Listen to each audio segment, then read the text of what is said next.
حدیث میں اس شخص کا ذکر آتا ہے کہ جو سب سے آخر میں جنت میں جائے گا۔ ہم تو اس دنیا کی زمین کے پیچھے لڑتے ہیں، اس دنیاوی زمین کے لیے جھگڑتے ہیں، قبضے کرتے ہیں ناجائز، ایک ایک مرلے کے پیچھے بھائیوں کے لیے لڑتے ہیں۔ اولاد اپنے باپ سے لڑتی ہے، والدین اولاد سے ناراض ہوتے ہیں، ہمسایہ ہمسائے سے ناراض ہے، ایک ایک مرلے کے پیچھے پیسے لیتے ہیں، لکھواتے نہیں ہیں، بعد میں پھر ڈبل پیسے لیتے ہیں۔ لیکن جو آخر میں سب سے آخر میں جنت میں جائے گا، اس کا حال بھی ہے احادیث مبارکہ میں کہ اس کے عمل ایسے نہیں ہوں گے کہ وہ جنت میں جائے، اعمال ایسے نہیں ہوں گے۔ جب حساب کتاب ہوگا، فرشتوں کو حکم ہوگا بھئی اس کے اعمال ایسے ہیں کہ جنت میں تو نہیں جا سکتا، ہاں اعمال اچھے بھی ہیں، ایسا کرو کہ اس کو جہنم کے دہانے کے اوپر کھڑا کر دو۔ جب اس کی نظروں کے سامنے وہ جنت کا منظر ہوگا، جہنمیوں کی چیخ و پکار ہوگی، وہ جہنم کی تپش ہوگی آگ کی، تو اس کو دیکھے گا، چیخ و پکار کو سنے گا، رب کی بارگاہ میں عرض کرے گا باری تعالیٰ مجھ سے تو یہ برداشت نہیں ہوتا، جہنمیوں کی چیخیں مجھ سے نہیں برداشت ہوتی، یہ تپش مجھ سے نہیں برداشت ہوتی،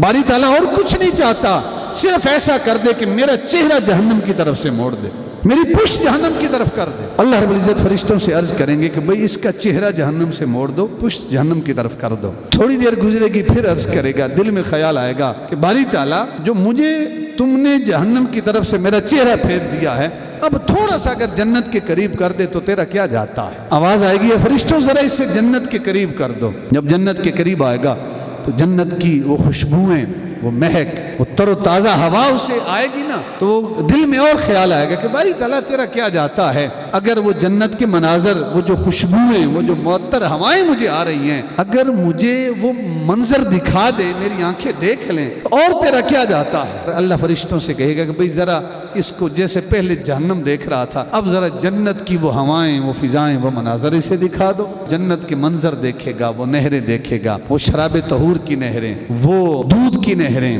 وہ شہد کی نہریں، وہ پانی کی نہریں جس کا پانی کبھی گرد آلود نہیں ہوگا، جس کا ذائقہ کبھی خراب نہیں ہوگا، جس کے باغات دیکھے گا، وہ نرم گداز بستر، اس کے اوپر لگے ہوئے تکیے دیکھے گا، انسان جو چاہے گا اللہ چاہنے کے ساتھ اسے عطا کر دے گا، جو پھل چاہے گا فوراً اس کے سامنے پیش ہو جائیں گے۔ جب وہ مناظر دیکھے گا طلب پیدا ہوگی، کاش اللہ یہ نعمتیں مجھے بھی عطا کرتا۔ جب دل میں خواہش پیدا ہوگی، اللہ رب العزت ارشاد فرمائیں گے اے میرے فرشتوں اسے جنت کے اندر داخل کر دو۔ وہ جو سب سے آخر میں جنت میں جائے گا، اللہ رب العزت اسے کتنی جنت عطا کرے گا سنیے گا۔ اس دنیا کے پیچھے لڑنے والوں، ایک ایک مرلے کے پیچھے قتل کرنے والوں، یہ عارضی ہے، یہ یہیں پہ رہ جائے گی، صرف 2 گز زمین ہے جس میں ہم نے جانا ہے۔ جو سب سے آخر میں جائے گا اللہ اسے کتنی جنت عطا فرمائے گا؟ جتنی زمین ہے، کتنی زمین ہے، جو زمین ہے اگر اس کو 10 کے ساتھ ضرب دی جائے نا جی، تو 10 کے ساتھ ضرب دے کر جتنی زمینیں بنتی ہیں،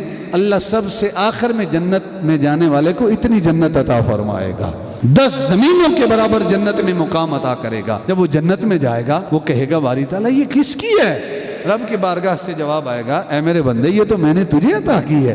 وہ کہے گا باری تعالیٰ میرے اعمال تو اس قابل نہ تھے، مجھ سے مذاق کیوں فرما رہے ہیں؟ میرے اعمال تو اس قابل نہ تھے کہ مجھے اتنی وسیع جنت دی جاتی، مجھ سے مذاق ہو رہا ہے۔ تو رب کی بارگاہ سے جواب ملے گا میرے بندے نہیں، ہم نے یہ ساری جنت تجھے عطا کر دی ہے۔ کیوں اس عارضی دنیا کے پیچھے ہم مارے پھر رہے ہیں؟ وہ حقیقی زندگی وہ ہے، وہ یقین کریں وہ کامیابی والی زندگی۔